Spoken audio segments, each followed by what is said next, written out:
সবাই এখন শুনো, এখন গোয়েন আলী হিজড়ি চুদি নতুন গ্রুপ খুঁজে বেড়াচ্ছে। এখন পুরো ইউটিউব পাড়া ঘুরছে, খালি পুরো দিন নতুন গ্রুপ চাই। এখন জানে একা হয়ে গেছে, আর কোনো গ্রুপ নেই। যতই বলো আমার গ্রুপ চাই না, গ্রুপ তো একটা চাই, একটা জায়গায় তো মাথা গোজার জায়গা চাই না।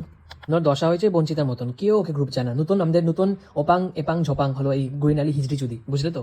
মানে এখন দেখেছে এসডি লাত মেরেছে, আগে তো পুরোদিন এসডি এসডি করতো, এসডি এসডি এসডি এসডি পুরো সব ভিডিওতে আমার নাম আমার নাম, মানে দেখানোর চেষ্টা করতো যে আমি ওর খুব কাছের বন্ধু, দেখানোর চেষ্টা করতো। বাট সবাই তো জানে আসলে কি, আমি ওকে লাত মারি মুখে, ঠাস ঠাস ঠাস, জুতোর পুরো হিল জায়গাটা আছে না, পুরো ঠাস মুখে মেরে মুখ ফাটিয়ে দিই।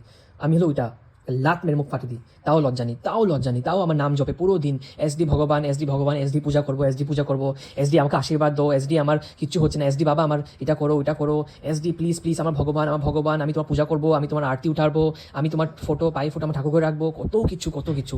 এখন ওই এক দশা কোনো গ্রুপ নেই। এখন দেখেছে এসডি লাত মেরেছে, তার মানে এসডি যখন লাত মেরেছে ওর সঙ্গে আর কেউ কথা বলবে না, অনামিকা কথা বলবে না, সুজাতা কথা বলবে না, মোনালিসার কথা বলবে না। লজ্জা পেয়ে গেছেন, কেউ তো ওর সাইডে আর নেই। আগে দেবাঞ্জনও কমেন্ট করতে, এখন দেবাঞ্জনও কমেন্ট করবে না ওর ভিডিওতে আর, শেষ। কেন কি এসডি যখন হয়ে গেছে, এসডির প্রিয় মানুষটা ওরা, সো এসডি যখন হয়ে গেছে আর কেউ তোকে পাত্তা দিবে না এখন। সো এবার কি করবি গোয়েন আলী হিচড়ি চুদি?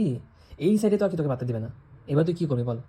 অনামিকা আন্টি অনামিকা আন্টি অনামিকা আন্টি খুব ভালো, অনামিকা আন্টি খুব ভালো। সুজাতা আন্টিকে হ্যাপি বার্থডে উইশ করো, আমার ছেলেকে দিয়ে উইশ করাও। ইস কি নেকামি! সুজাতা আন্টিকে আমার ছেলে উইশ করতে হবে, হ্যাপি বার্থডে সুজাতা আন্টি। নেকি নেকি ছেলে নেকি মা, নেকামি তোদের বের করছি, এগুলো নেকামি একদম না। সুজাতা রামপাট লাদ দিয়েছে না, একদমই কোনো পাত্তা দেয়নি। তুই ভেবেছিস তোকে সুজাতা আবার জায়গা দিবে, মার জায়গা দিবে? ওহো গৈনালি মেয়ে এসে যা তোকে আমি আদর করি, তুই ভেবেছিস তোকে পাত্তা দিবে? আর সুজাতা তোকে হারে হারে চিনে গেছে, বুঝলি? তোকে লাত মারবে, তোকে সামনে পেয়ে ঠাস ঠাস লাত মারবে, আর আমি তো মারবই। আর কি বলবো, এখন তোকে কেউ পাত্তা দেবে না। কি হলো, এবার এবার নতুন গ্রুপ চাই, তাই সবাইকে ট্যাগ করে ফেলছিস না? সোমা আন্টি, এই আন্টি ওই আন্টি, ওহো এখন অরণ্য, উফ এখন নতুন গ্রুপ চাই। এখন আর কোনো একা থাকতে পারছি না, আমি একা 100, কিন্তু আসলে আমি একা 100 না, কিন্তু এসডি থাকলে আমি একা 100 ছিলাম। এখন এসডি নেই, এখন এসডি না থাকাতে অনামিক আন্টি আর কথা বলবে না, সুজাত আন্টি কথা বলবে না, মনোজ আন্টি কথা বলবে না, এখন আমি একা হয়ে গেছি। এখন আমাকে রামপাট দেবে কে? আর কেউ না। আমার ভিডিওকে লাইক করে না, আমার ভিডিওকে কমেন্ট করে না, কি কষ্ট কি কষ্ট। সবাই আমাকে রামপাট দেয়, এসডি একটা ভিডিও করলে কত লাইক এসে যায়, কিন্তু আমার ভিডিওকে লাইক করে না। আমি এক গোষ্ঠী মানুষকে ট্যাগ করি, ধরিত্রী ঐত্রী কাকে কাকে ট্যাগ করি, কেউ একজন পাত্তা দেয় না। এসে একজন দেশে কমেন্ট করবে না, হ্যাঁ সোনালি ঠিক বলেছিস, কেউ পাত্তা দেয় না।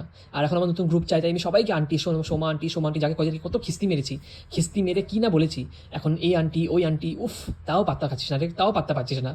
কেউ একজন তোকে মুতে না মিরে, হ্যাঁ আমার ডগি বলেছে তোকে মুতবে তোর মুখে, আমি বলছি না না, এই আমার ফোনে মুতবি না, ওই সামনে গিয়ে মুখে। ও হো রে গৈনালি হিজড়ি চুদি, খুব খারাপ লাগলো রে, খুব খারাপ। তোর লাইফটা এত খারাপ কেন রে হিজড়ি চুদি?